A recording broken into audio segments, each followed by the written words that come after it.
মারিয়ার একটা নতুন ব্লগে আপনাদের সবাইকে স্বাগতম।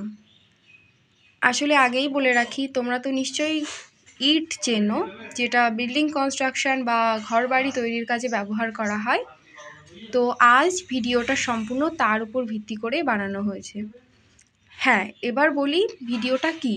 আসলে যে ইটগুলো নিয়ে আমরা ব্যবহার করি, সেই ইটগুলো ঠিক কিভাবে বানানো হয় সেই প্রসেসটা দেখার জন্য আমরা আজ চলে গিয়েছিলাম একটা ইটভাটা, যেই ইটভাটাটার নাম হচ্ছে রূপা।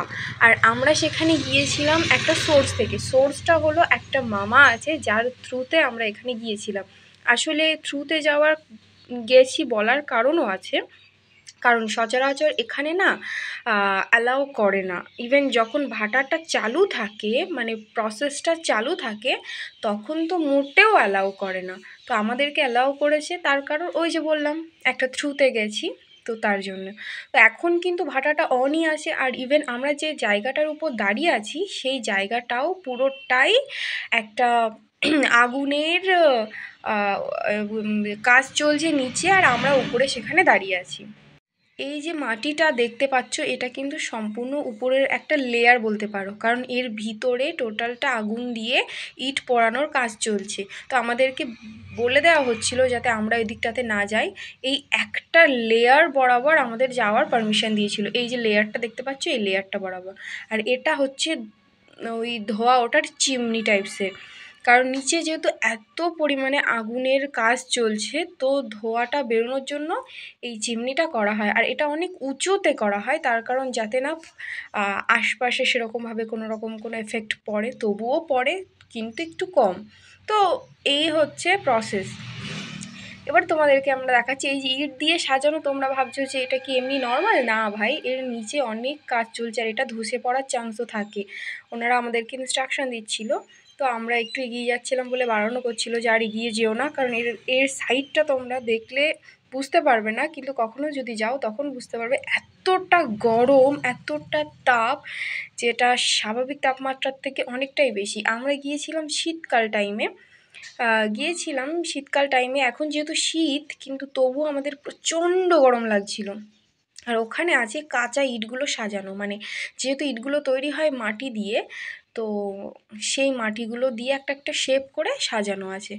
এবার তোমাদেরকে আমি একটা জিনিস দেখাচ্ছি, যে ঢাকনা দেওয়া মতো এই যে জিনিসগুলো দেখতে পাচ্ছ, এটা কিন্তু নর্মাল কিছু না। এগুলো খুবই খুবই ডেঞ্জারাস। এর মধ্যে কিন্তু কয়লা ভরা হয়, এর মধ্যে দিয়ে ইট ভরা হয়, আর এটা দেখতে কিন্তু এতটাও ছোট না।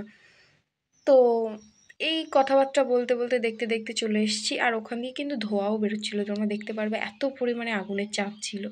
আস্তে একটা কিউট বাচ্চার সাথে দেখা হলো, যে আমাদেরকে পিছন পিছন পিছন পিছন ফলো করে যাচ্ছিল।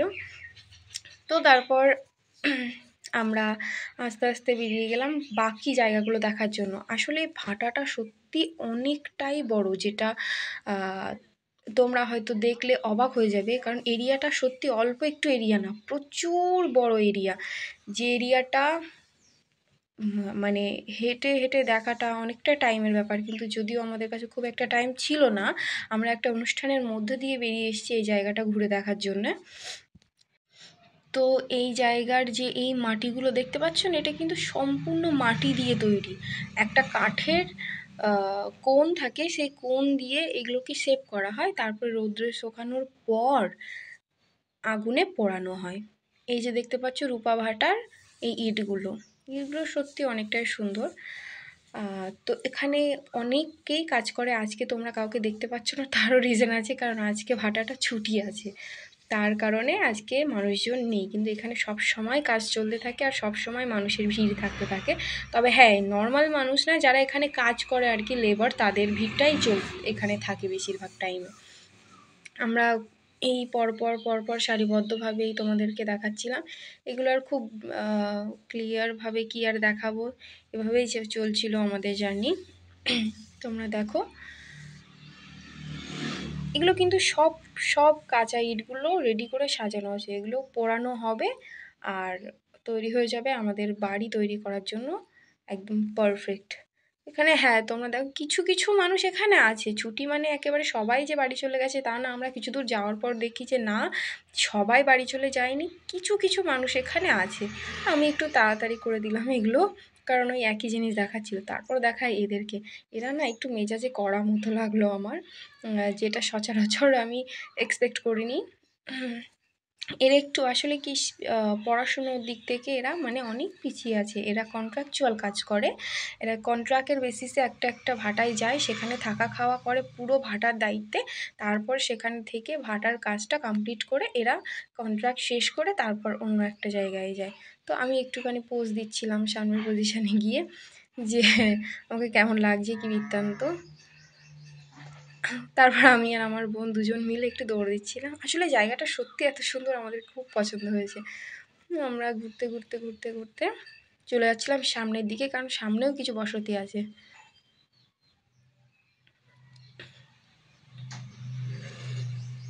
হ্যাঁ, হ্যাঁ। এবার এই জায়গাটার বিষয়ে বলি। এই জায়গাটায় ওঠার জন্য আমরা প্রথম থেকেই কন্টিনিউয়াসলি বলে যাচ্ছিলাম যে আমাদেরকে যাতে একটু ওঠার পারমিশন দেওয়া হয়। কারণ এমনি পাহাড়ে তো ওঠা হয়নি। তো এইটুকু মিনি পাহাড়ে ওঠাটা আমাদের ম্যান্ডেটরি ছিল। আমরা তো খুব করে জেদ করছিলাম। তবুও আমাদেরকে বকাঝকা দিয়ে সামনের দিকে নিয়ে যাওয়া হচ্ছিল। না, ওঠা হবে না পাহাড়ে। আমরা একটু মন খারাপ অবস্থা নিয়ে সোজা সামনের দিকে এগিয়ে যাচ্ছিলাম। আমরা যেদিকেই যাচ্ছি সেদিকেই শুধু ইট, ইট আর ইট। ইটের পুরো পাহাড় জমে আছে এখানে। আমাদের তো খুব ভালো লাগছিল, দুই দিকে দুই ইটের সারি আর আমরা মাঝখান দিয়ে হেঁটে যাচ্ছি। কিন্তু আলাদাই একটা ফিলিংস হচ্ছিল। তো হাঁটতে হাঁটতে হাঁটতে হাঁটতে হাঁটতে হাঁটতে আমরা কোথায় যাচ্ছি আমরা জানি না, কিন্তু সামনে আমাদের যে ইনস্ট্রাকশন দিয়ে নিয়ে যাচ্ছে ওটা হচ্ছে আমার সেই মামা। তো মামাটা আমাকে আর সবাইকে বলছে কোথাও যাওয়া হবে না, আমি যেভাবে নিয়ে যাচ্ছি সেইভাবে চলো আর অল্প টাইমের মধ্যে বাড়ি চলে যেতে হবে। আমরা তো যাচ্ছিলাম ভীষণ ভীষণ, আমাদের ইচ্ছাই করছিল না, কারণ পাহাড়টা আমাদেরকে টানছিল। খুব করে চাইছিলাম যাতে পাহাড়ে একটু উঠতে পারি, সত্যি বলছি। কারণ আমাদের খুবই ইচ্ছা করছিল পাহাড়টাতে ওঠার জন্য। দেখা যাক লাস্ট কি হয়, আমরা আদেও উঠতে পেরেছিলাম কি না সেটা দেখার জন্য শেষ পর্যন্ত দেখতে থাকো। তো এখানে আমাদের আলোচনা হচ্ছিল যে এবার কোন দিকটাতে যাব বা কিভাবে যাব, কি বৃত্তান্ত সেটা নিয়ে। আর আমার বোনরা বললো আমরা একটু ক্যামেরার সামনে যাই না, একটু ভিডিও করে দাও। তো আমি বললাম ঠিক আছে যাও। তো এই যে গুটি গুটি পায়ে এগিয়ে চলছে তারা। আমিও ছিলাম পিছনে ভিডিও করতে করতে যাচ্ছি। এনারা আমাদেরকে খুব করে দেখছিল, এগুলো কারা, এগুলো কারা। আর উনি আমাদের পরিচয় দিতে দিতে দিতে দিতে দিতে দিতে ফেড আপ হয়ে যাচ্ছিলো, কারণ প্রত্যেকের মুখে একটাই কথা ছিল, এগুলো কে, এগুলো কে। এই যে জিনিসগুলো আমি বুঝলাম না কেন এভাবে মাটিগুলো করে রেখেছে, মনে হয় ইটগুলো সাজিয়ে রাখার জন্যে। তবে আমি স্পষ্টভাবে জানি না, তবে আমার যেটা মনে হলো সেটা আমি বললাম যে মনে হয় ইটগুলো সাজিয়ে রেখেছে যাতে করে ইটগুলো রেডি করে রাখা যায়। আর এই জায়গার ব্যাপারে আমি আলাদা করে কী বা বলবো, তোমরা নিজেরাই দেখে নাও কত সুন্দর। আর একেবারে মনে হচ্ছিল যে কোথায় না কোথায় চলে এসেছি। ওই পাশে ছিল সর্ষে ক্ষেত। সর্ষে ক্ষেত তোমরা অনেকেই জানো, অনেকেই চেনো, যারা জানো না তারা একবার একটু দেখে নিতে পারো। সর্ষে ক্ষেতটার ফুলগুলো ফুটেছিল, আর ওখানে না গাঁদার চাষও হচ্ছিল, গাঁদা ফুল। তারপরে বিভিন্ন ধরনের ফুলের চাষ হচ্ছিল। আমি অতটা দেখতে পাচ্ছিলাম না, তবে যেটুকু দেখতে পাচ্ছিলাম সেখানে গাঁদা ফুলটা দেখতে পেয়েছি। এত সুন্দর, আর জলগুলো দেখে আমার মনে হচ্ছিল গিয়ে একবারে ঝাঁপিয়ে পড়ি। এত ফ্রেশ ছিল। জানি না ভিডিওতে তোমরা কতটা কি দেখতে পাচ্ছ, কিন্তু সত্যি খুবই ফ্রেশ জল ছিল। আমাদের তো মনটা একেবারে ভালো হয়ে গেছিলো এই জায়গায় এসে। সত্যি বলছি বাড়িতে আসার কোনো রকম ইচ্ছাই করছিল না, কিন্তু কি করবো বলো, আমাদেরকে এক ভাব বাড়ি যাওয়ার জন্য তাড়া দিচ্ছিল।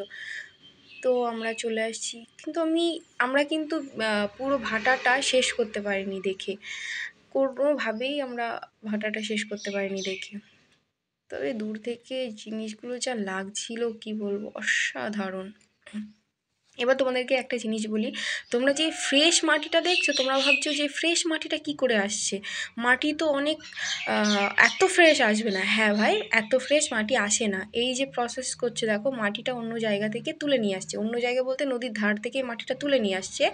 তারপর মেশিনের সাহায্যে, আগে এটা হাতে করা হতো, এই প্রসেসটা কমপ্লিটলি হাতে তৈরি করা হতো। কিন্তু টেকনোলজির আশীর্বাদে বলতে পারুন যে মানুষের এই কষ্টটা কমেছে, কারণ প্রচুর কষ্ট করতে হতো। এই দেখো, এই মেশিনের সাহায্যে ফ্রেশ করে মাটিটা এইভাবে এখানে জমা করা হয়, তারপর এটার সাহায্যে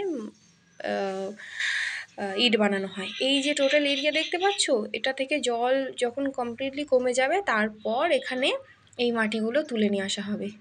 হ্যাঁ ভাই, ফাইনালি আমার বোন অত আনন্দ হয়েছিল, কারণ ফাইনালি আমরা পারমিশন পেয়ে গেছি পাহাড়টাতে ওঠার জন্য। তো আমরা সেখানে যাওয়ার কথা ভাবছি এবং যাচ্ছিও, যে না এবার পাহাড়টাতে উঠবো। তো প্রথমে একটু ভয়ও লাগছিল, কারণ কীভাবে উঠবো, পড়ে যাই কি না সেটা নিয়েও একটা টেনশন কাজ করছিল। তো আমরা ফাইনালি ডিসাইড করলাম না, উঠেই দেখবো কি হয় না হয়।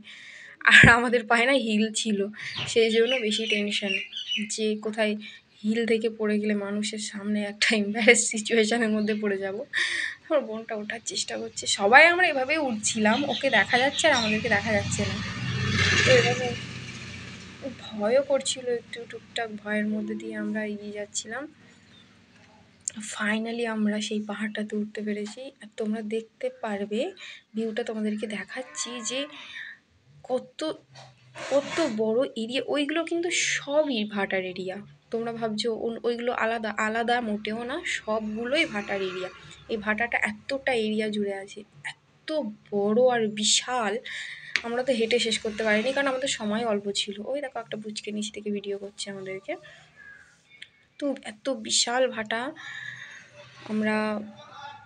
আমার যদিও এটা ফার্স্ট টাইম, আমি আগে কখনো এখানে আসিনি বা এরকম কোনো ভাটাতেই আমি যাইনি। এটা হলো আমার টোটালি ফার্স্ট টাইমের এখানে আসা বা এরকম একটা জায়গায় আসা। আমার খুবই ভালো লাগলো, খুবই ভালো লাগলো, খুবই ভালো লাগলো। তো তোমরা দেখতে থাকো। আমরা তো নিজেদেরকে পাগল পাগল ফিল করছিলাম যে কোথায় না কোথায় এসে পড়েছি। আমরা ভাবছিলাম এই জায়গায় এসে আমাদের এত আনন্দ লাগছে, তাহলে সত্যি সত্যি যখন আমরা পাহাড়ে কোথাও ঘুরতে যাব তখন আমাদের ঠিক কেমন ফিল হবে। প্রচণ্ড এক্সাইটেড ছিলাম, প্রচণ্ড, বিশ্বাস করুন প্রচণ্ড এক্সাইটেড ছিলাম এই জায়গাটা নিয়ে আসার জন্য, যার জন্য আমরা অনুষ্ঠান বাড়ি ছেড়ে, বাড়ির সমস্ত রিচুয়ালস ছেড়ে আমরা এখানে চলে এসেছি। প্লিজ হাসবেন না, কারণ এটা সত্যিই নামার মতো পরিস্থিতি দেখাচ্ছিল না। তো কোনোভাবে তাও নামতে পেরেছি, আমি তো তাও টেনশনে পড়ে গেছিলাম কীভাবে নামবো। তো আস্তে আস্তে নেমেছিলাম। তারপর ভিডিওটা কমপ্লিট করে নিজে উপরের দিকে গেছিলো, কারণ ওরও একটু ওঠার ইচ্ছা ছিল, আর এই পারমিশনটা ও পেয়ে গেছিলো। তো কেউ কেন এই সুযোগটা হাতছাড়া করবে, আমরা যখন ছাড়িনি ওরাও এর জন্য প্রস্তুত ছিল না ছাড়বে বলে। তো এবার লাস্ট পর্বে তোমরা দেখে নাও যে আমরা যখন উপর থেকে নিচ পর্যন্ত আসছিলাম তখন ঠিক কেমন লাগছিল, আর নিচ থেকে যখন উপরে যাচ্ছিলাম তখন ঠিক কেমন লাগছিল। তোমরা কি ভাবছো আমরা এত তাড়াতাড়ি কি উপরে উঠতে পেরেছি? না ভাই, এতটা টাইম লাগিয়েছিলাম, যার জন্য আমি বাধ্য হয়েছি এটাকে স্পিড করে দেওয়ার জন্য।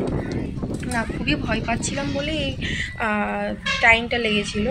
তো আস্তে আস্তে উঠে গেছিলাম। একটু টাইম লাগার পর উঠে আমাদের এক্সাইটমেন্টের আর কোনো কুল কিনারা ছিল না, প্রচুর এক্সাইটমেন্ট ছিল আমাদের। তো আমি ভিডিও তো করছিলাম আর বোনরা এরকম আনন্দ করছিল। তো ফাইনালি দেখতেই পাচ্ছ, তারপর আমরা উপর থেকে আস্তে আস্তে নিচের দিকে নেমে গেলাম। তো এই ছিল আমার আজকের নিউ এক্সপিরিয়েন্স। নতুন কোনো এক্সপিরিয়েন্স হলে আপনাদের নিশ্চয়ই জানাবো। Bye bye.